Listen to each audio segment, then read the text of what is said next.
Welcome to Fearless Females, where ambition meets resilience. Meet your guide, Lorie Jones, owner of Fearless Financial Advisors. Join her and remarkable women executives as they uncover the triumphs and transformative moments shaping extraordinary careers. Ready to be fearless? Let the journey begin. Good morning. I'm so excited that you guys have all joined us again. So there's something I really wanted to talk about today, and that's the idea of the difference between confidence and competence. And I think this is really important because the idea is we're living in a world where confidence is seen as loud. It's polished. It's everywhere. It shows up on LinkedIn and Reels, perfectly packaged and curated, like advice, anything that sounds like really convincing. And they show up just as perfectly put together ideas. And if we're not careful, we'll start to assume that the person that sounds the most confident or certain must also be the most right. And I love that Sara kind of turned that idea around on its head. She talks about competence being quieter, being built over time, coming from experience, coming from those mistakes that we make, from being in the trenches, not just kind of showing bluster, but actually doing the work to get the competence. Sometimes the competent person, the most competent person in the room, isn't the one who's raising their hand first or talking the loudest or the one that's seen the most, but they're actually, you'll find them, often being quieter and their wheels are turning and they're thinking deeply. And I love this thought and idea because especially for women, a lot of times we are extremely competent, but we second guess ourselves because we don't show up with as much swagger. Like maybe we don't look as confident. I often find myself, even in my own meetings, where I will sound like I'm unsure when I absolutely know the answer to the question, but I may not come across as the most confident, but I am really, highly educated. I'm really competent. And so I find the distinction really interesting in what Sara has to say. And I hope that you listen to it carefully and kind of can take something out of this that you can use maybe to develop the confidence, but to develop that on the competence that you already have. And maybe that shows up as confidence. I loved this episode. I loved my conversation with Sara, and I really hope you guys take something away from it. Oh, and if you do, make sure and share it so others can hear the cool things that she says. Thanks so much. Let's get started. Good morning, Fearless Females. So we are here today with Sara Simmons. She's the founder of Sera Swimwear. And I'm so excited, Sara, that we've got this opportunity to chat and just kind of get to know you a little bit better and hear about your journey. Thank you so much for joining us. Yeah, thank you, Lorie, for having me. I appreciate being here. So my first question is, I'm a reader. I love books. Give me your favorite. Yeah, well, a business book I read a few years ago in my first role as an executive is called The Advantage by Patrick Lencioni. Hopefully I pronounced that correctly. But as a founder, in spending a couple of decades supporting founders and startups and growing businesses, especially in the growth stage where execution matters, that book really changed how I think about business and what it means to have a seat at the C-suite table. So everyone typically obsesses over strategy and marketing hacks and growth hacks, but The Advantage really makes the case that organizational health is the ultimate competitive advantage, where you have clarity, alignment, and trust, which is what really scales. And in my experience as an HR executive, that book really forced me to realize that leadership really isn't about being the most creative person in the room, but it's about those building blocks that can help achieve something cohesive and resilient. And it really sets the foundation for a healthy leadership team across being vulnerable and mastering conflict and building trust and achieving commitment and embracing accountability. But I do have to say a close second is 9 Lies About Work by Marcus Buckingham and Ashley Goodall. I am a founder of Sera Swimwear. I've also spent my career for the last 2 decades as an HR leader. And that one really resonated with me as I was growing up in my career in HR and the people space, because it really challenges the way we think about performance and talent and fit. It actually reinforces that excellence is at the individual level, and people thrive when their strengths are seen and amplified. And I'm kind of a rebel, a free thinker in that sense, that I challenge the status quo of very bureaucratic BS politics about work and how work gets done. And so both of those books really shaped how I lead, not necessarily from ego or hustle culture, but from clarity, strengths, and intentional design. I love that. The first one that you mentioned, I've read other books written by that author, and I love that at a 10, because it just feels like people will say, well, I work in financial services, so it's a whole bunch of small shops that want to grow, right? Mm-hmm. And they reach a certain level and they're like, well, how do I grow? And I've seen so many of them. I said, it's culture. You get your culture figured out, you get your people, your systems, your processes figured out, and you can go to the moon. And you can go to the moon with a huge, advantage in that you'll feel like a small shop, but you'll be handling a lot more assets under management. I cannot tell you how much I believe in that. Absolutely. And culture is simplified as the behaviors you permit and promote, right? So those are the foundational things that are going to stay true when you can revert back to, okay, we're going through this hard thing. How do we make this decision? Well, let's go back to the doc that defines how we're going to solve hard problems and behave. So yeah, I definitely recommend The Advantage. Yeah, I love it. So it's on my list. It's way down on my list though, because my stack of books has just gotten out of control. Right? We need more I'd probably time. have to take a month off and read nonstop to get through them. So we're doing our best. Yeah, exactly. So tell me a little bit about your journey, Sara. How did you get started? Did you always know what you wanted to be, or did that come in a wavy path? Was it a straight line to where you are? Tell me a little bit about what you do and all of that. Absolutely not a straight line.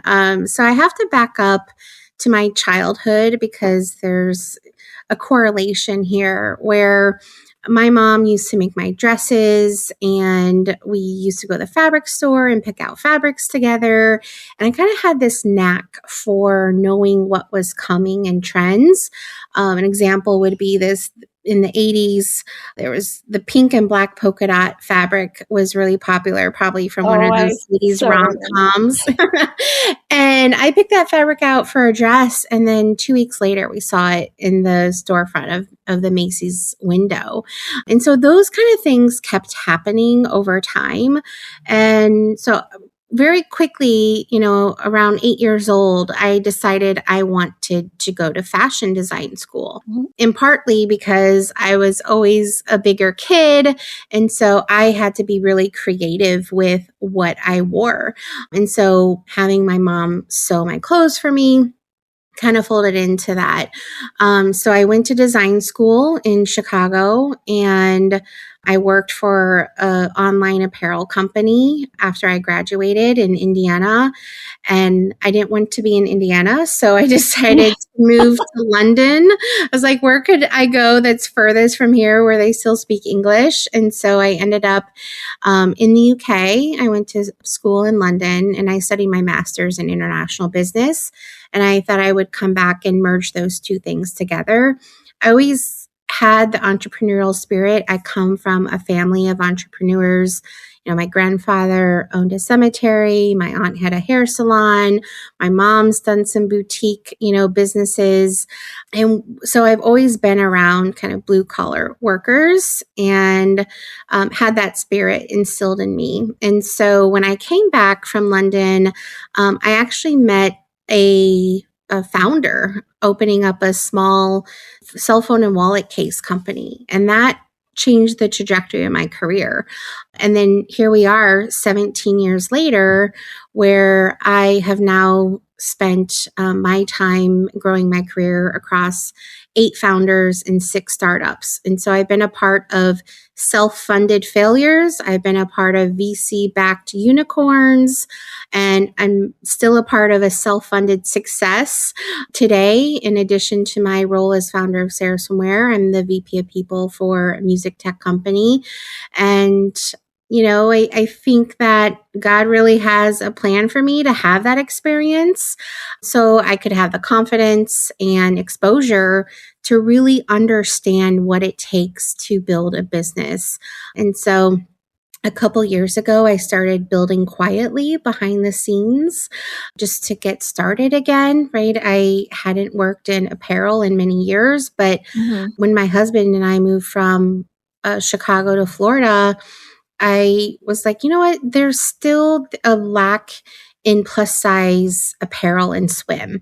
And I've always been a plus size woman. And even though the market has grown somewhat, there's still so much opportunity. And I realized, over 70% of women are a size 12 or larger, and only 10% of swimwear is catered to plus sizes, and only 19% of apparel is plus size. So there is a huge disparity between the size of the market and what's actually available for our choice. And that's why I started Sera Swimwear.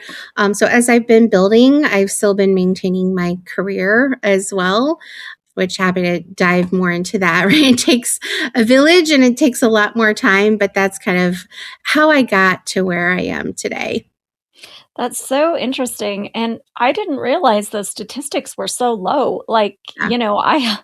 I always think like, why isn't this fitting the way it fits on the models? Well, if 80% of whatever we buy is designed for size 12 or less, and we're bigger than that.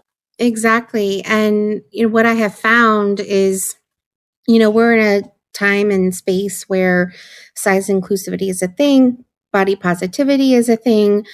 But what I am finding that brands are doing is they're not investing in the development of what it means to have plus size apparel. They're just grading their sizes up from a straight size, expecting it to fit. And it's like, it does not work that way.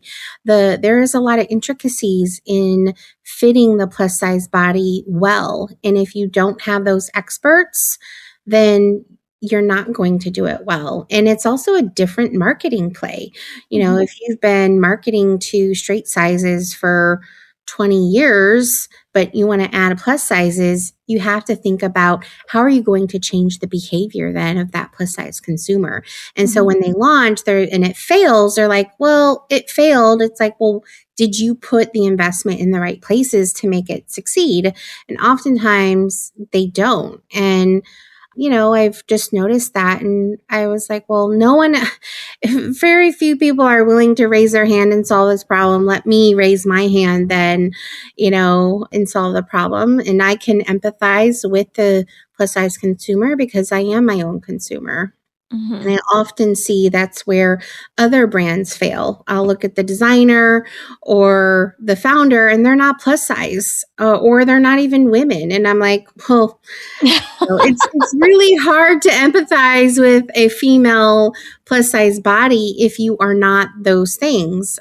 So there's a lot of challenges, and that's why I decided to tackle the space myself. And it sounds like you're a startup entrepreneur as well, just over and over and over again, helping those startups kind of get off the ground. Is there a space that you exit? You're like, okay, they're doing okay. I got to go find another one. That's a great question.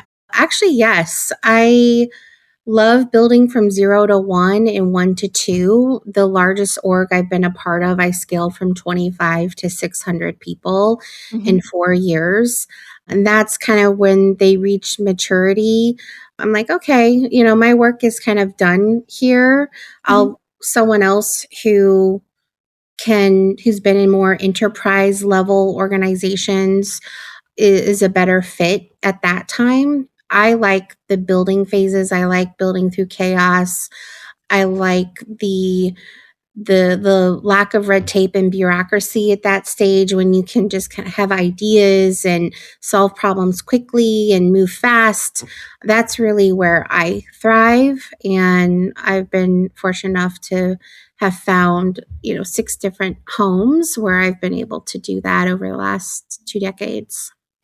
I love that. I say that my superpower is creating order out of chaos, and I like that startup phase too. That's kind of exciting. That phase where they're still in a little bit of chaos and they need to find structure.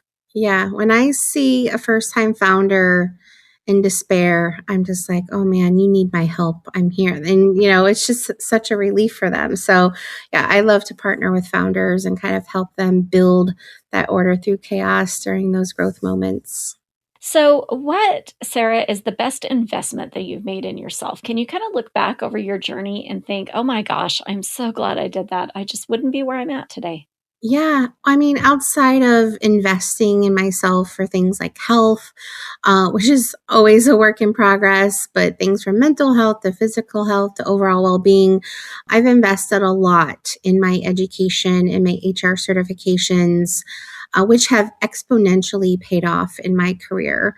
And those investments have given me the confidence to take various opportunities, which have really given me fruitful life experiences and have brought me where I am today. But the turning point is, really taking the advice of some friends to push me out of my comfort zone during a period in my career where I had given so much to a founder who was struggling to scale, selling stocks to pay for payroll. Oh, And the wow. opportunity, yeah, it was dire, but I was loyal and I was there, but the opportunity was stagnant. So I had to get uncomfortable and find other opportunities, which led me to SaaS tech environment. And that is really where I learned how to mature a business, how to scale a business and build successfully. Oh, well, I love that. The idea of investing in yourself is always something that kind of comes through. But I like how you put that you had to realize that maybe that opportunity was stagnant or it wasn't going anywhere. Like, what were the clues, and how did you find the fortitude? Because I know that I will stay in a situation longer than I should because I'm like, oh, they count on me, they need me here, that sort of thing. Yeah, I had just gotten too comfortable and was coasting. And this was before I really knew what HR was. Like, I didn't get a pay raise in 4 years. My compensation stayed flat. I didn't know I could ask for a promotion. I didn't know what a mature company looked like. And I was, just kind of winging it in the startup, not really having that corporate experience. So, kind of going back a couple questions, yes, I thrive in a startup environment, but also having that mature company experience is really important so you can bring some of those best practices into the startup environment. And I didn't have that at that time. So, it was really my friends and, my now husband saying, this is kind of weird. This is not your typical environment. Why don't you find something better? And that's what kind of pushed me to realize, like, yeah, I have been kind of doing the same things, moving along the same, like, where are we going with this? And I just saw that the founder also was struggling. There was little room to kind of expand his perception of how we could scale. And so those kind of red flags started popping up, and I realized, like, maybe it's time to move on. Hmm. So it sounds to me like one of the things that you had in your pocket was a good personal board of advisors or friends and family that are looking at that and saying, hey, this isn't right. Because sometimes you need someone beyond yourself to look at the Oh, situation. all the time.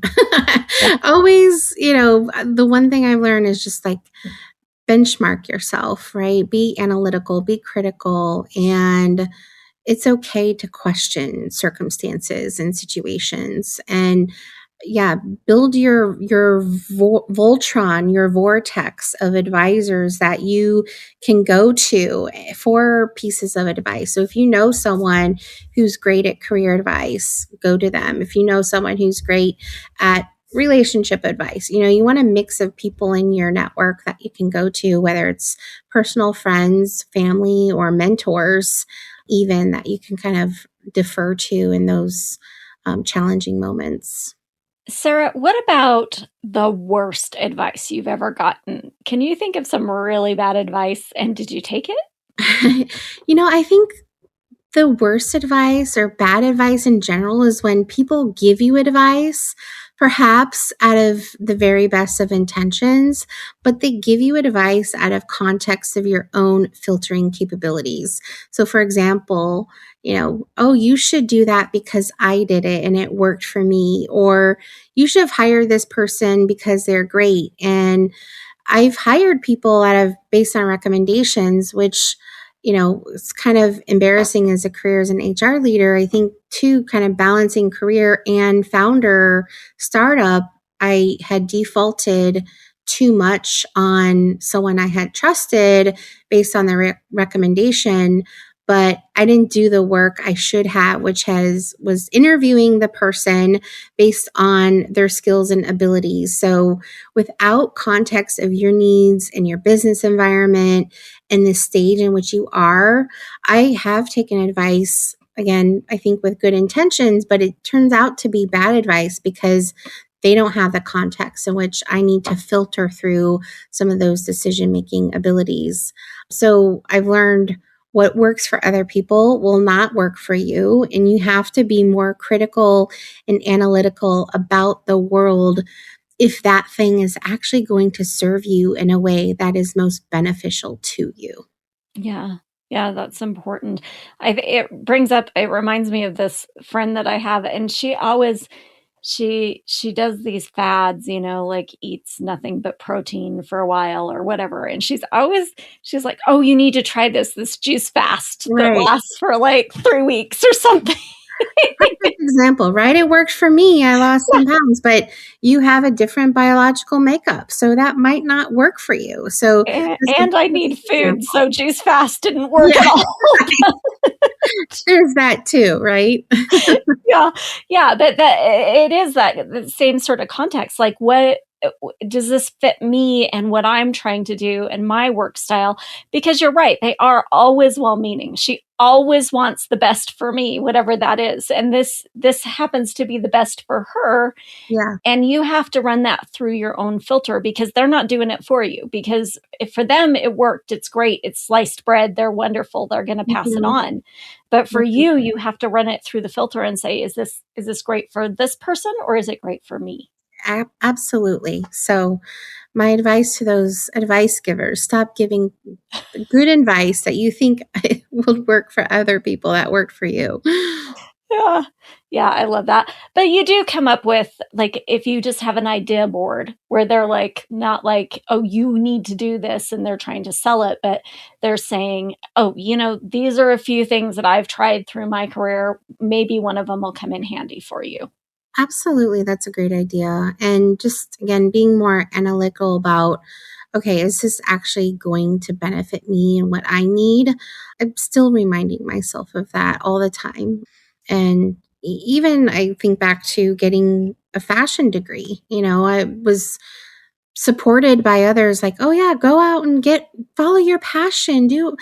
Okay, I should have balanced that with practical, application of that degree in the real world. Will that degree actually make me money and sustain me over time with opportunities? The answer is no. You need to supplement that. It's a very hard degree, right, to get out of college. And I struggled finding work because you needed to know someone or you need to have 10 years of experience. I'm like, well, how can I get the experience if no one's going to give me the experience? So now I'm here with this design degree and I cannot apply it anywhere, which is part of the reason why I went back to business school so I could merge. So I wish someone would have said, okay, follow your passion and think about how you can make money supplemental to that degree. Maybe get an undergrad degree in business. So Mhm. in hindsight, I think those are kind of the pieces of advice I wish I would have dialed in a little bit more. Yeah, that's so interesting. My first degree was in history Yeah. before I went back for my MBA, and it's the same thing. I got out of there and I had, straight A's, did all the best work, and I'm like, so what do I do? Yeah. And someone probably told you, follow your passion. If that's what you want to do, follow your dream. Yeah, yeah. My dad did tell me that I needed to be more economically minded, but I was young and dumb and didn't listen at that Right. point. I also think about that too, right? Would have really made a different decision. I don't know. Yeah. What about that situation? Kind of going back and looking for a situation that you could do over. If you had the opportunity to go back and with all the knowledge that you have now and change the way that you handled a situation, is there something you can think of that you would be like, "Oh yeah, I definitely want to do over there?" Yeah, I was just talking about this the other day with someone, and I generally don't believe in regrets per se, only because I think things divinely come into your life so you can learn from them or grow from them. However, there was the summer I graduated high school, there was a lot of pressure from a university to start right away. And that is the summer my whole family, siblings, parents, aunts, cousins, and my grandparents took a celebratory trip to Canada for my grandpa's birthday at the time. And I didn't go because I felt like I had to start college right away. But that turned out to be the last summer he was alive. So I don't have those memories like everyone else. But then again, if I didn't start that summer like I did, it could have changed the trajectory of my life. So I have some very dear friends to this day because I started college that summer. So I, don't like to play with God. I like to believe that we're exactly where we're supposed to be, learning the lessons we're supposed to be learn in that moment, which is why I can reflect. So I believe in reflection so I can do better or do things better going forward. So if there are things that I want to prevent reoccurrence, I make the time for that reflection. But I don't wish to change the course of my life that God had planned for me. Yeah, I think that's a really important distinction too, is that like know better, do better. So as you learn those lessons, taking that time to do an after action analysis, I like do it with all of my team. Whenever something goes terribly wrong, we come together and talk about what we did well, what we didn't do so great, what we could change next time so that next time we do a better job of getting through it. Yeah. And with certain situations, we've had to do the same analysis 3 or 4 times, but each time we're failing better, you know, Right. and we're getting better at what we do. So I do think that there's some value in passing on those experiences, so maybe you don't have to make the first or second iteration of failing. Yeah. But going back and doing the same thing, who's to say that my life would have turned out the same if I hadn't had those same experiences? Right. Exactly. What scared you the most as you started your journey? Is there something that like you were Well, scared of? I'm always scared. Thinking about the title of this podcast, Fearless Females, right? And I think we do things with fear, but the difference is we push forward through that fear, Mhm. which I guess makes us fearless or appear fearless, but we're doing it with fear. But generally speaking, I had a very unconventional early stage career working for independent startups that, again, were self funded. And that came with a lot of ambiguity. It came with not knowing if payroll was going to be made on time, not having benefits, and being asked to be a consultant, but treated like an employee, and not knowing that there should be more of a structured environment. And I used to be loyal to a fault, and I feel like that had stagnated my growth, where I should have experience in my late 20s or 30s. But again, now that I know better, I can make situations or decisions that I'm not in those situations. So my early career kind of prepped me for dealing with a lot of fear in those situations. But I think the most important thing is, even though you might be scared of something, still pushing forward and working through those fears, because you never know what is going to happen on the other side. And so kind of facing those head on, acknowledging them too out loud, and can also bring a lot of analytical kind of perception on how you're going to navigate through those fears. So yeah, I guess I always put myself in a situation where I'm more risk tolerant for sure than a lot of other people. Yeah, I find that there's safety is a priority, especially for women. That the idea of being really good at what you're doing, being very competent at what you're doing, having that skill set, doing the same thing so that you know that you're good at it. It's harder for us to show just a little bit of fearless, to take that step, not knowing where it will lead. And I agree with you. I think it's important. I think it's important in my life, even if it's uncomfortable and hard and scary, that first fearless step, if you can just take it, I think it makes all the difference. And make it a micro step, right? It doesn't have to be one giant leap. Maybe it's a micro step to that next thing. So the risk isn't as large when you're taking that initial step. You can kind of make micro changes through that process, so it's not as scary. But yeah, you have to have the mental fortitude and resilience to be a founder for sure. Yeah. What about a really great financial decision? Is there anything you can kind of look back on over your journey and you're like, high five yourself, I did such a great job of this financial thing? Let's see, great financial decision. I would say, I wish I had a better example, but definitely find an employer with a matching 401k and start contributing. Find a way to build assets and invest, and figure out how to make that work. Build collateral and try not to get into credit card debt to do so. My investment career has ebbed and flowed over the years. I've learned a ton of hard lessons financially. So that would be my number one piece of advice. And another one is, again, deciding to move on from jobs that I'd been in too long. I grew my salary leaps and bounds within a few years after kind of getting out of that stagnant job that I was in.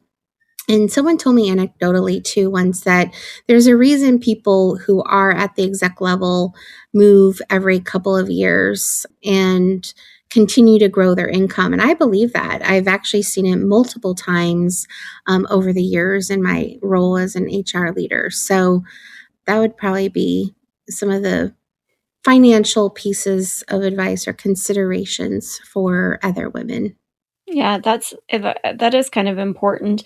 If your growth is stagnating, if you're feeling like you maybe aren't growing in that role, your salary is probably also stagnating. Yeah, absolutely. And if you do not understand your company's compensation philosophy or how they approach compensation, or if there's a lack of transparency in how you can grow your career and your role financially, most likely, the market will tell you otherwise, kind of where you are and where you should be.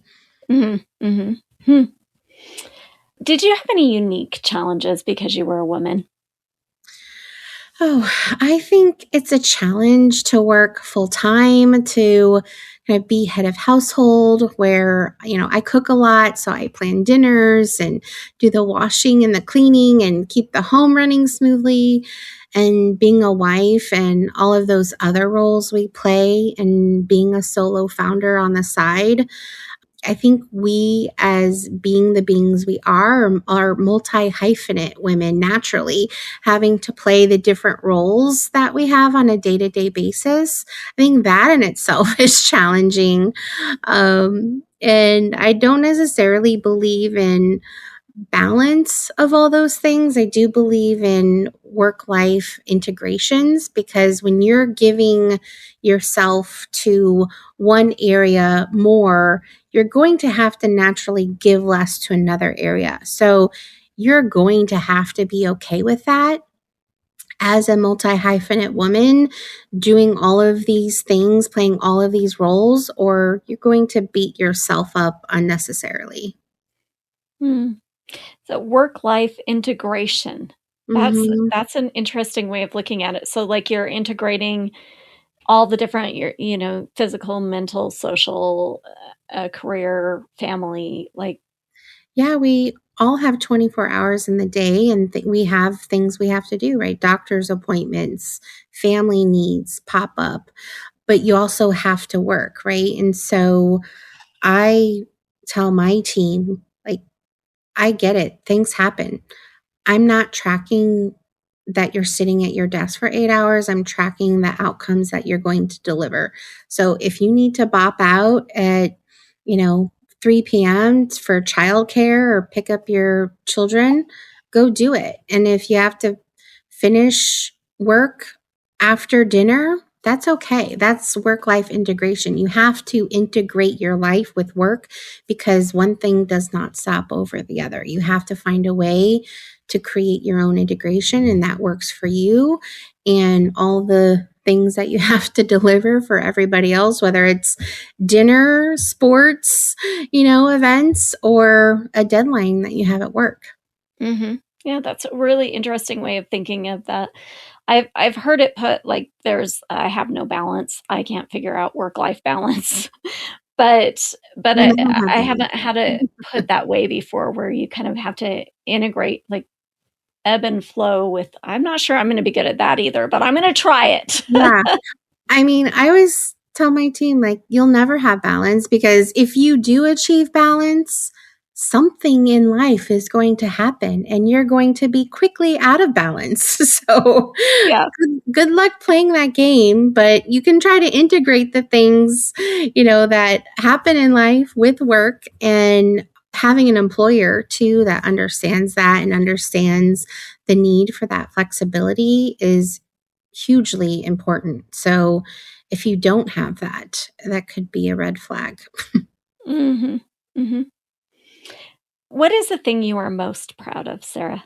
Well, I'm proud of being me. I'm proud of being a wife, and a leader, a founder at the age of over 40, right? I decided to start this side thing, after I turned 40.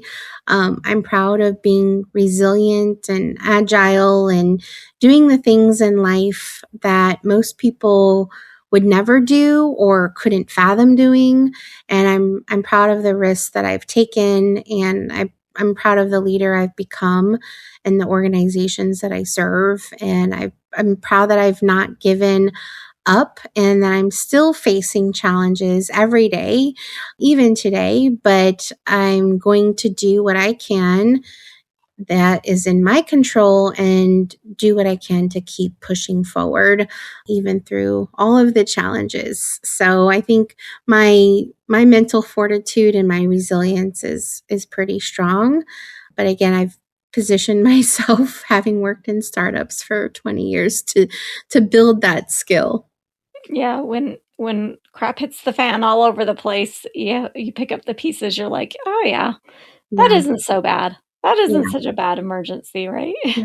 And I'm pretty even keeled. I think one of the things that people tell me the most is like, you're so calm and your demeanor is just very calming. And it's like, well, why freak out? That's not going to change the situation or the outcome. So let's just pragmatically approach what we have to do and find a solution to get over this hump. Yeah. Any advice for a young lady who's kind of coming down your path, who's just maybe at the start of her journey? Anything you could tell her to help her be successful like you? Yeah, I mean, there's so much noise in life, right? It could be family, it could be, all the influencers or the comparison to other people, the too many LinkedIn thought leaders that turn into predatory marketers that benefit, from other people's hope and desire to achieve dreams. So, my advice is to please pause, think critically, analyze if that thing will serve you, if it's worth your time and investment. And it's okay to say no, not now, this is not for me. But, people do make money off hope and dreams and the desperation of people wanting to be successful and achieve that dream. And, I've been victim to that. I've been in so many groups that take my money that I haven't found value out of, that, market certain products or services that don't deliver. And people will take from you and you may not get the value that you expected in return. So, again, start small, start with micro steps, but just start if you truly believe that you have an idea, product, or service that will be of use and service to others. So you can build that momentum slowly. You don't have to have everything figured out. And which I used to think, right, everything had to be in a perfect scenario before I'm able to do this thing. And that's not true, because you'll never be in a perfect state. Almost like work-life balance is not a thing. Mhm. So don't overcommit to every infinity group. I've done that where I'm in, 10 different groups and then my time is spread too thin. Pick one like really solid group that you think might benefit you, if that is truly something you'll get value out of. And know that it's hard. It takes grit, it takes mental fortitude and resilience and your own conviction, because even with all the supporters around you, it feels very lonely and dark at times. And only you are going to pull yourself out of those moments. And the whole, like, if you just work hard, you'll be successful, I think is a complete fallacy. It's a romanticism of what is actually happening in practice in the field to build a successful business. There are so many people who work hard on a daily basis and their dreams never become reality. And that's not because they're not hard workers, but I think as Americans, like, we value beauty and extroversion, right? The talkers are the ones who are excited and enthusiastic, and they're kind of the chosen ones in this life. And there's a lot of research statistics that support that, but we know that we have to get around it, right? Our locus of the control, the I can versus I can't. But know that confidence is not competence, and it takes a lot more than hard work to be successful. It's sometimes about timing and what resources are at your fingertips and available to you, and what can you make happen with what you have financially, right? I had to wait 20 years to start my business until I was making six figures because I just didn't have those financial resources. Your relationships too. Are you in alignment and support from your partner? You have access to capital, and know that that's not easy either. You have to have a certain credit score. You have to have collateral. If you're diverse enough on paper for underrepresented loans or grants, there's so many caveats to getting resources and help and support to get your idea out in the world and be quote unquote successful. So it's hard. It will take way more time, money, and effort than you ever thought. So keep your day job, keep your income until that side gig can replace your main gig. And if all that still doesn't scare you and you want to give it a go, I will pray for you and your journey ahead. I love that. That's true. It takes a special kind of person to be an entrepreneur, to like take that unknown step and to go into that. It is not an easy place to be, but it is, I would argue it's worth it if you have a clearer understanding of what you're looking at, you know? Yeah. And you might have setbacks. I've had setbacks. I'm going through a setback, and you just have to keep pushing forward, right? And what can you do, right? If this one thing isn't working out that you thought over here, okay, what can I do to keep things going, keep that momentum, but still trying to unblock this thing that's keeping me from fully moving forward? So having that mindset, I think, is really important. And, if you have all of those things in line and are still working through them and still push through them, then yeah, it might work out in the end. Yeah, it's great. So, well, thank you so, so much for your time today, Sara, and for all of your knowledge and wisdom that you've shared with us. If I have a young lady who wants to get in touch with you or pick your brain a little bit, how does she do that? Yeah, I am on LinkedIn, Sara Simmons, founder of Sera Swimwear. That's SERA Swimwear, 2 words. And you can also email me, Sara, SARA, at Sera Swimwear, SERASWIMWEAR.com. Feel free to email me or connect on LinkedIn. I'm happy to share advice for what worked for me. Might not work for you, but I'll happily share some of the lessons I've learned along the way. Thank you. Thank you, Sara, for your time. I really appreciate it. Thank you, Lorie, for having me. I really appreciate being here today.